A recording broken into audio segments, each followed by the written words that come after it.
धर्म धार्यते इति धर्म, जो धारण करता है वह धर्म। ये शाश्वत, पेरणीय और सर्वव्यापी।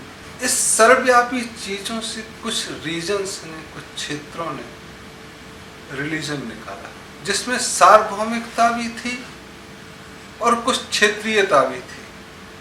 क्षेत्रीयता प्रबंधन को लेकर और सार्वभौमिकता सत्य को लेकर। सार्वभौमिकता को भूल के क्षेत्रीयता को जब आगे बढ़ाया जाएगा और उसको धर्म कहा जाएगा तो ऐसी चीजें होना लाजमी। सबकी महत्वाकांक्षा है कि बहुत सारा चीजें, तब राजनीति या पॉलिटिक्स प्रोफेशन जो है, रोजगार, वह पादरियों को, पंडितों को, मौलवियों को साथ लेने की कोशिश करेगा और ये भी उनका साथ देने की कोशिश करेंगे। तब चीजें किस गलत शेप में जा सकती हैं आप सोच भी नहीं सकते। कई बार उस कहानी को हमने दोहराया कि जब कंपैशन आता है तो लोग उनको बदलने के लिए उनको मार भी देते हैं कि चलो तुम्हारा अगला जन्म तो ठीक हो जाएगा, या मारने वाले पंडितों को, पादरियों को अपने साथ मिला के और दरबार में माफी मांगाए, मत्था ठीक आए और उसने कहा जाओ तुम्हारे पाप माफ है। तब जो सैंक्टिटी मिलती है तब अपराध और बढ़ते हैं। तो धर्म वाकई में धर्म के रूप में बढ़ा या राजनीति बढ़ी इसलिए वह धर्म बढ़ा?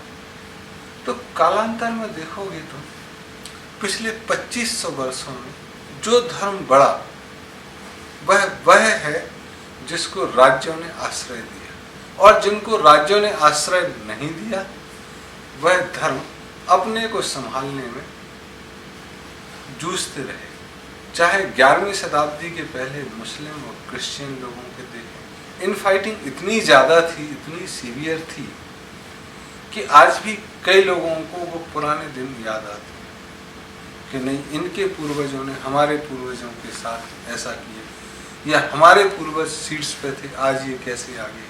सेकेंड वर्ल्ड वॉर में यहूदियों के साथ, क्रिश्चियनों के साथ क्या क्या हुआ ये दोहराने की जरूरत नहीं है। दोहराने में भी तलखी आती है। तब जब एक विकास की दिशा में कहते हुए या विनाश की दिशा में दिखते हुए जब आप विजय यात्रा ले जाते हैं, कई बार शमशान घाट पे आप शासन चलाने की सोचते हैं, लेकिन अगर आप जीते जागते प्रदेश में शासन चलाएंगे तो अपनी कौम को श्रेष्ठ दिखाएंगे, तभी चल पाएगा। दूसरे को बर्बाद जबरदस्ती लूटना, तो दूसरा अगर विद्रोह कर रहा है तो उस पर बर्बरता ज्यादा होगी, अगर सबड्यूड हो गया तो बर्बरता कम होगी।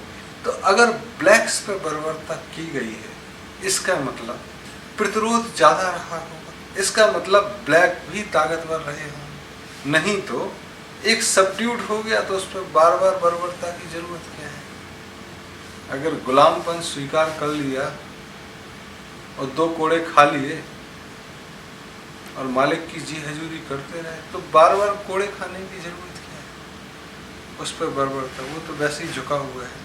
तब हो सकता है कि खेलने के लिए कभी आप किलिंग करें, आखेट के लिए कि चलो आज शेर का शिकार नहीं करते, आदमियों का शिकार करेंगे, आज आदमी के सिर से फुटबॉल की तरह खेलेंगे। ऐसा कभी कभार कर सकते हैं, लेकिन शासन चलाना और प्रतिरोध है तो बहसियानापन तक जा सकता है। तब हम कहेंगे कि हमारी नस्ल सुपीरियर है। अगर कालों का राज होता तो वो कहते हैं कि देखो हमारी नस्ल सबसे ताकतवर है, हमको सूर्य की किरणों से स्किन कैंसर नहीं होता, वाइट को हो जाता है, हम में गाने की क्षमता बहुत ज़्यादा है, हम इतना नाच सकते हैं, हम इतना दौड़ सकते हैं, और सेक्सुअल ताकत हमारी उन लोगों से बहुत ज़्यादा है, तो सीट्स पे तो हमें ही होना चाहिए। उधर गेहुआ कलर वाले बोलेंगे कि देखो हम में कालों के बराबर शक्ति है और दिमाग भी है, संगीत के मामले में रिफाइनमेंट भी है, लाउडनेस भी है, नृत्य के मामले में ब्रेक डांस भी है, और क्लासिकल भी है। तो सब अपने अपने समय में शीर्ष पे रहे। तो जो शीर्ष पे रहा वो आगे चलेगा तो कैसे चलेगा? तो एक आंधी आती है और एक हवा आती है। आंधी की तरह आती तो सब कुछ तहस नहस करती है, और जो हवा चलती है कूल ब्रिज वो साथ में लेके चलती है।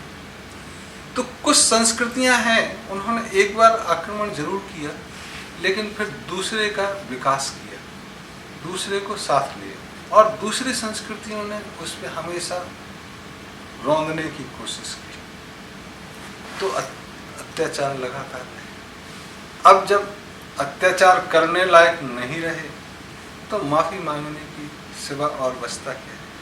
लेकिन कोई कहे कि एक रेस बहुत अच्छी है, या वाइट रेस वाइट ड्वार्फ है कॉन्सेप्ट, कि हम तो जागने के लिए या दुनिया पर राज करने के लिए, तो आज ऐसा कहना बहुत अजीब लगता है, क्योंकि ऐसे देश के जो प्रवर्तक हैं वहीं ब्लैक राष्ट्रपति है। दूसरी जगह जहां अपना गणित भाग कम किया, वहां गेहुआ कलर के लोग या थोड़ा पीला वर्ण लिए हुए लोग रिसर्चेंस कर रहे हैं और दिखा रहे हैं कि नहीं नहीं चीजें नहीं।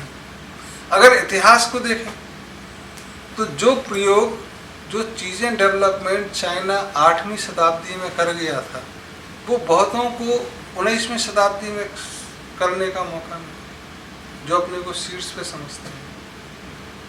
और 8वीं शताब्दी तक तो इंग्लैंड जंगलों में रहता था। इतिहास ही 1200-1300 साल का, और अमेरिका 500 साल का इतिहास। तो कैसे तुम कह सकते हो कि हम शीर्ष पे हैं? वो तो आपका चल गया, भगवान सबको देता है, तुम्हारा भी मौका आया, तुमने कर लिया। तुम अगर फूल बरसाते तो आज पूजे जाते, तुमने भैंसियानापन दिखाया तो माफी मांगे। आज हम अपने बच्चों के साथ जैसा बर्ताव करें, कल जरूरी नहीं हमारे बच्चे वैसा ही बर्ताव हमारे साथ करें, लेकिन हमने अपने पूर्वजों के साथ जैसा व्यवहार करा, हमारे बच्चे वो जरूर देखते हैं, और हम उनके पूर्वज हैं तो हमारे साथ व्यवहार वैसा करें। तो आगे आने वाले दिनों में हम प्रार्थना ही कर सकते हैं कि चीज़ें एक समग्रता की ओर चलें, वसुधैव कुटुम्बकम की, कि दुनिया में ये नस्ली चीज़ें खत्म, या जातिगत आरक्षण या जातिगत भेदभाव कई मुल्कों में जो है वो खत्म, सबको मौका मिले अपना स्ट्रॉन्ग पॉइंट दिखाने का, सबको मौका मिले अपनी वीकनेसेस को कम करने का।